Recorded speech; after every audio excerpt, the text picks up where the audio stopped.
ಇವತ್ತು ಶನಿವಾರ ಬೆಳಗ್ಗೆ 7 ಗಂಟೆ ಆಗಿದೆ.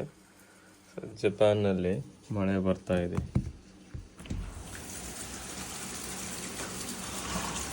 ನೋಡಿ, ಮಳೆ ಬರ್ತಾ ಇದೆ. ಬೆಳಗ್ಗೆ 7 ಗಂಟೆ ಆಗಿದೆ.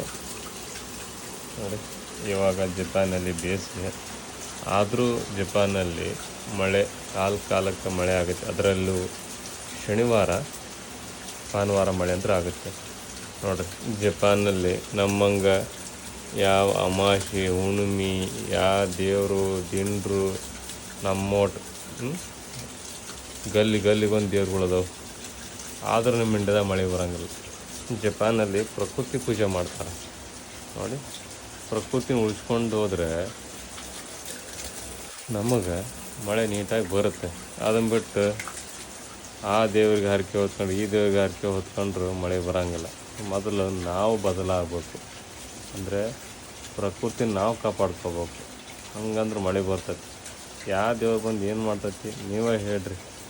ಅಮಾವಾಸ್ಯೆ ಹುಣ್ಣಿಮೆ ಎಲ್ಲ ಮಾಡ್ತೀವಿ, ಎಲ್ಲ ದೇವ್ರಿಗೆ ಹೋಗ್ತೀವಿ. ಆದರೂ ನಮ್ಮ ಇಂಡಿಯಾದಾಗ ಮಳೆ ಬರಲ್ಲ. ಕರ್ನಾಟಕ ಅಂದ್ರೆ ಮಳೆ ಅಂತ ಬರೋಂಗಿಲ್ಲ ಬೇಕಾದ ಟೈಮಿಗೆ. ಈಗ ರೈತರು ಬಿತ್ತಿದ್ದಾರೆ, ಮಳೆ ಬೇಕಂದು ಮುಗುಲ್ ನೋಡ್ತಿದ್ದಾರೆ. ಜಪಾನಲ್ಲಿ ಹಿಂಗೆ ಭಾಳ ಖುಷಿ ಆಗ್ತೈತಿ. ಒಬ್ಬ ರೈತನ ಮಗನಾಗಿ ಜಪಾನಿಗೆ ಬಂದೀನಿ. ಜಪಾನ್ ಥರ ಮಳೆ ಆಗ್ಬಿಟ್ರೆ ಒಳ್ಳೆಯದು. ಕಾಲ ತನಕ ಜಪಾನ್ಯಾಗ ಮಳೆ ಆಗ್ತದೆ ರೀ. ಯಾವಾಗಲೂ ಜಪಾನಲ್ಲಿರೋ ನಿಮ್ಮ ದೋಸ್ತರು ಬೇಕಾದ್ರೆ ಕೇಳಿ, ತಿಂಗಳಾಗ 2-3 ಸರಿ ಮಳೆ ಅಂತ ಆಗುತ್ತೆ. ಅದು ಎಸ್ಪೆಷಲಿ ಸಾಟರ್ಡೆ ಸಂಡೇ ಆದ್ರೂ ಬಂದೇ ಬರ್ತೈತೆ ರೀ. ಶುಕ್ರವಾರ ಶನಿವಾರ ಅನ್ಕೊಂತ ಬಂದೇ ಬರ್ತೈತಿ. ನೋಡಿ, ಜಪಾನಲ್ಲಿ ಈ ರೀತಿ ಇದೆ. ಭಾಳ ಖುಷಿ ಆಗ್ತದೆ ನೋಡಿ ಜಪಾನದ್ದು. ನಮ್ಮ ಇಂಡಿಯಾದಲ್ಲಿ ಆ ಮೈಂಡ್ ಸೆಟ್ಟಿಂದ ಹೊರ ಬರಬೇಕು. ದೇವರು ದಿಂಡ್ರು ಎಲ್ಲ ಮಾಡ್ತಾರೆ. ಶಿವ ಹೇಳಿ ಸಾಕಾಗೈತಿ.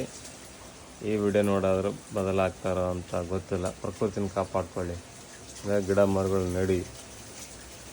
ಯಾವ ದೇವರು ಏನು ಮಾಡೋಂಗಿಲ್ಲ. ನಾವು ಕರೆಕ್ಟಾಗಿದ್ರೆ ನಮ್ಮ ಪ್ರಕೃತಿ ನಾವು ಅಂದರೆ ನಮ್ಮ ಸುತ್ತಮುತ್ತಲ ಮರ ಗಿಡ ಬೆಳೆಸ್ಕೊಂಡ್ರೆ ಕಾಲಕ್ಕೆ ಮಳೆ ಬರ್ತದೆ. ಜಪಾನ್ಯಾಗ 70-80% ಗುಡ್ಡಗಾಡೋ ದೇಶ. ಗುಡ್ಡ ಜಾಸ್ತಿ ಇದೆ, ಸೊ ಲ್ಯಾಂಡ ಕಡಿಮೆ ಇದೆ ಜಪಾನಲ್ಲಿ. ಆದರೂ ಮಳೆ ಬರುತ್ತೆ ನೀಟಾಗಿ. ನೋಡಿ, ಈ ವಿಡಿಯೋ ಹೇಗೆ ಅನಿಸ್ತು ಅನ್ನೋ ಬಗ್ಗೆ ನಿಮ್ಮ ಅಭಿಪ್ರಾಯನ ಕಮೆಂಟ್ ಮಾಡಿ ತಿಳಿಸಿ. ಎಲ್ರಿಗೂ ಹ್ಯಾಪಿ ಸಾಟರ್ಡೆ. ನೋಡ್ರಿ, ಶನಿವಾರ ಆಗೈತೆ.